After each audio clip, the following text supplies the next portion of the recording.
evening and welcome to Inside Out. I'm your host, Kyle Simchuk. On tonight's episode, we explore trauma and addiction. We sat down with two patients that have recently received treatment from Riverside Recovery in Lewiston, Idaho.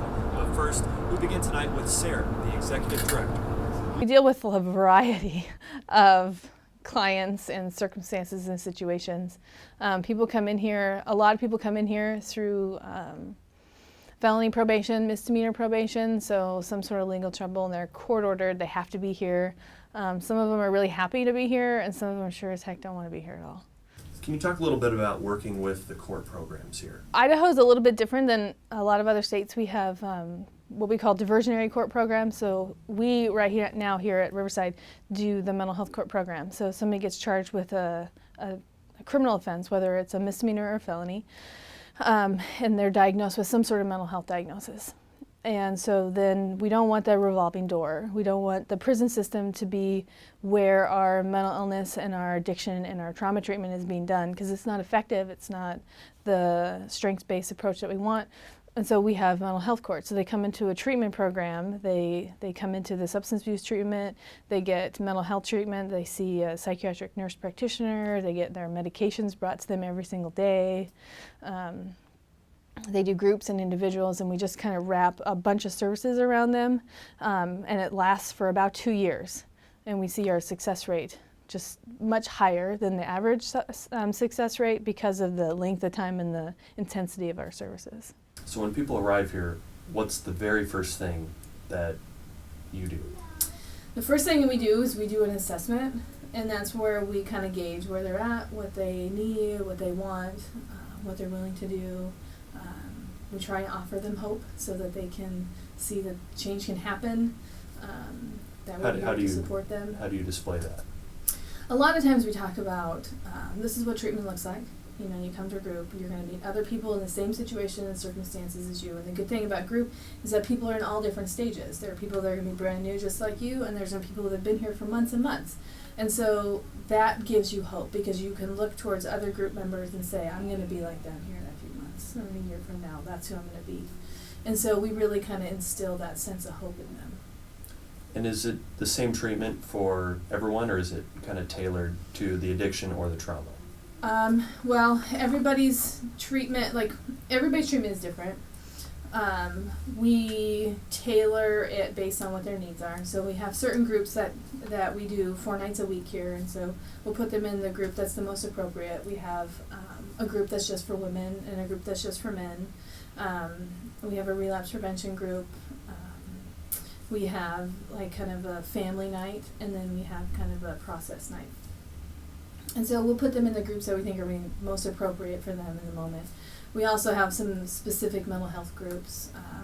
We have like an integrated mental health and substance abuse treatment group, and so we do that. And then we also, with every single person, do individual counseling along with that. If they have co-occurring mental health diagnosis or issues, we might put them with a mental health counselor as well. So we're going to tailor all of their treatment. And I also see on your rules sign there's some blank spaces. You never know when somebody's going to have a new rule that they want, you know? And so I always want to give my clients, like my group made the list of rules. And so that's their rule list for right now. And I want them to know if something changes or they need something different done in group, then that's always an opportunity for them to set a new rule. And they do that as a group. And then talk a little bit about your craving scale. So every time we come to a group, we put ourselves on the craving scale based on where we want to, if we want to use, if we don't want to use. And that way, it's just a gauge for the start of a check-in. And so that way, if they're high or low, we know whether to offer them extra support. It helps the rest of the group members know if they need to really get involved and kind of process something in order to make sure that they're more supportive. It empowers them to ask for help when they need it. Does religion play a role in your treatment here?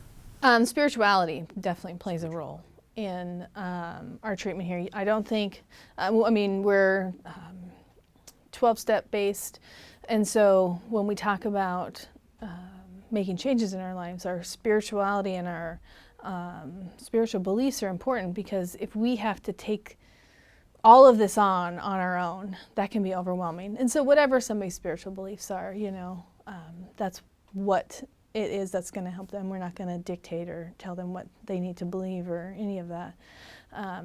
But I definitely think that spirituality plays a huge role in recovery. Next, we sat down with Casey. He discusses some legal issues he ran into years ago and how his relationship with God has helped him with treatment. So, Casey, what brought you to Riverside Recovery in the first place? I had broken the law about 5 years ago, and I went to prison for a couple years, and then terms of my parole when I got released was to go to an inpatient treatment, an outpatient treatment, and I chose Riverside. So that was kind of the thing that got me in here. But I'd been here twice before too. And then what led to your addiction or trauma? I mean, what was your addiction? What do you got? That was kind of my addiction. I didn't really have a drug of choice. It was kind of whatever was available or whatever I could get. So I'd use anything, it didn't matter. Then what kind of influenced you to come here? Was it the court? Was it your family? I was actually in prison, and I went to a church service, and I was the only one there, and the guy asked me, he said, well, if you died right now, would you go to heaven? And I said, I don't know, maybe, I think so. And he was like, that wasn't good enough. And so we did some prayer stuff, and then I went back to my bunk, and I was just kind of laying there, and it just kind of hit me. It was like a heavy blanket, and I was just like, I can't do it anymore. I can't do it. I don't want to do it when I get out. I don't want to go back to the hustle. I don't want to go back to the game. I don't want to go back to any of that when I get out.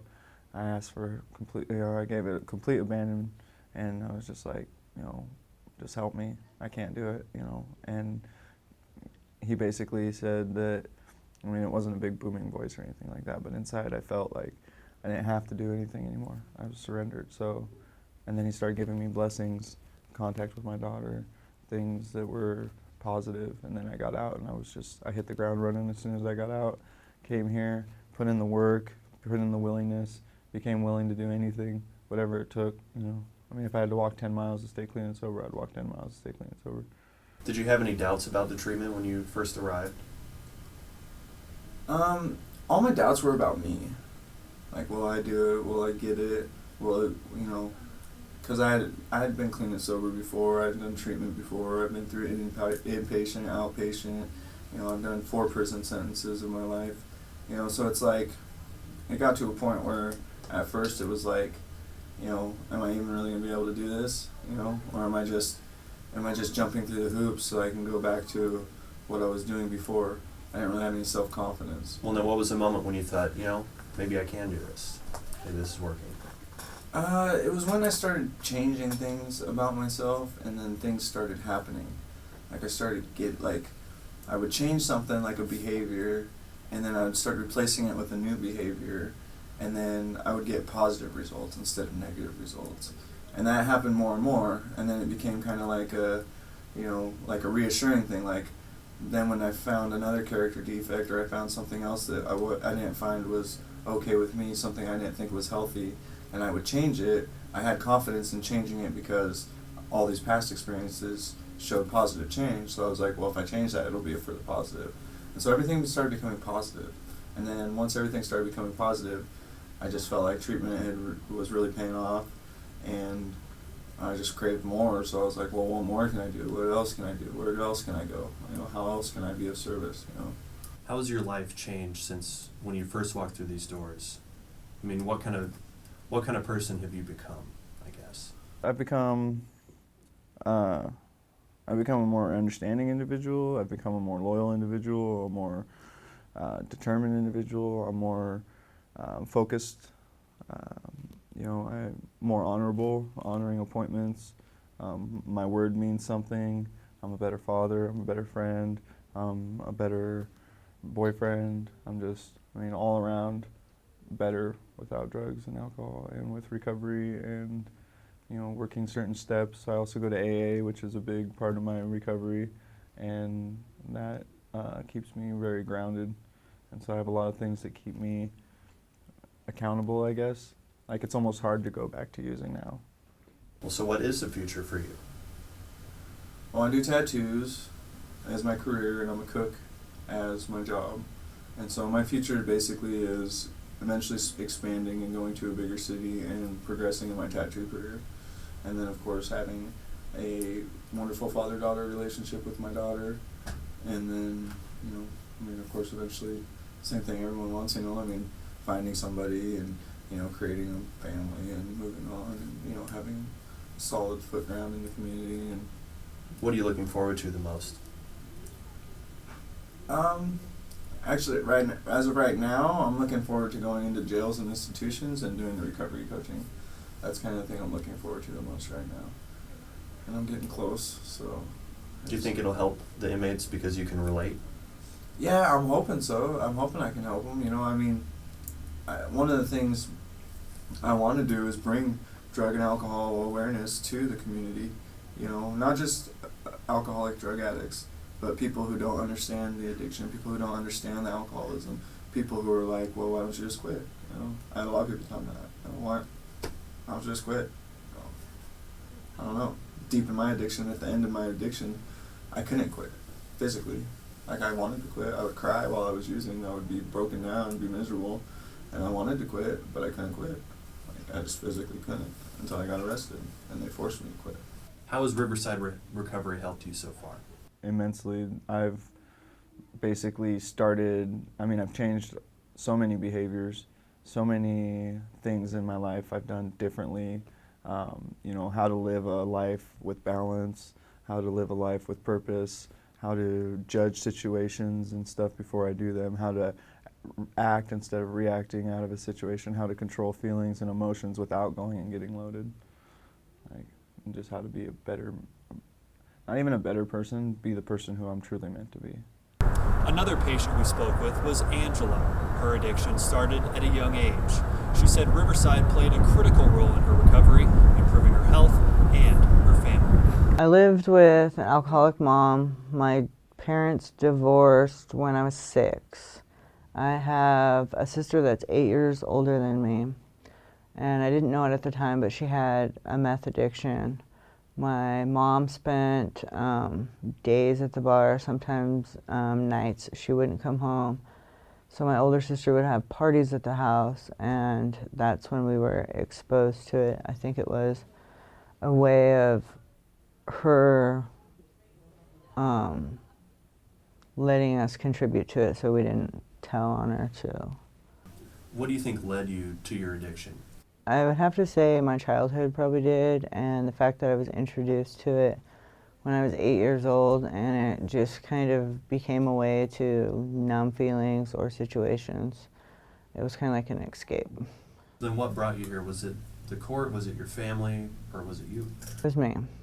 I have a 4-year-old daughter, and I just knew that there was either going to be a chance at a better life, or I was so hopelessly controlled by my addiction that it was suicide or a change. And I picked change for my daughter's sake. How has this place helped you? How's it transformed your life? Well, it's shown me a different way of life. I don't have to live in the chaos. I don't have to be controlled by my addiction.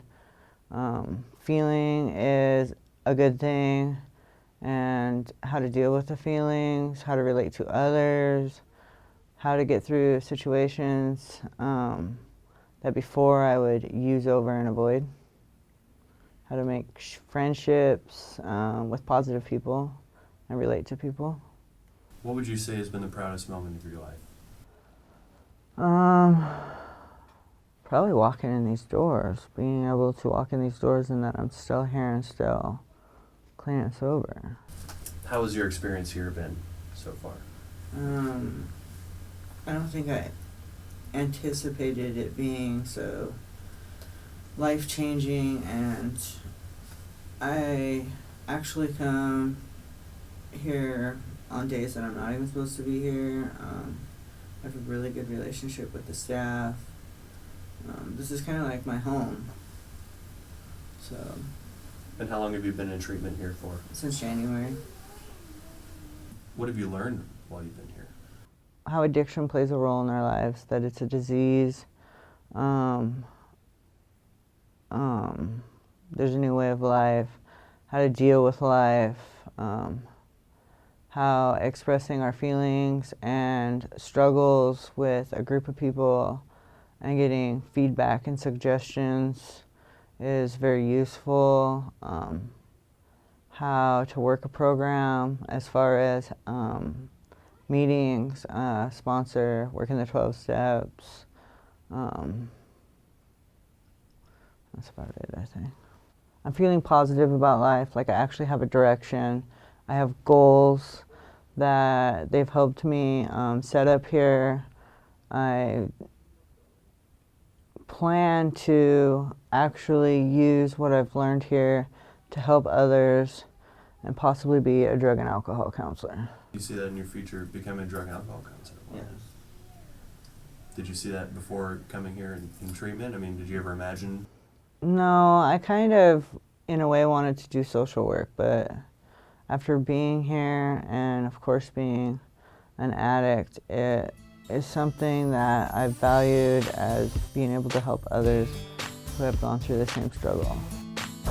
That's all for this episode of Inside Out. Thanks for watching. We'll see you next time.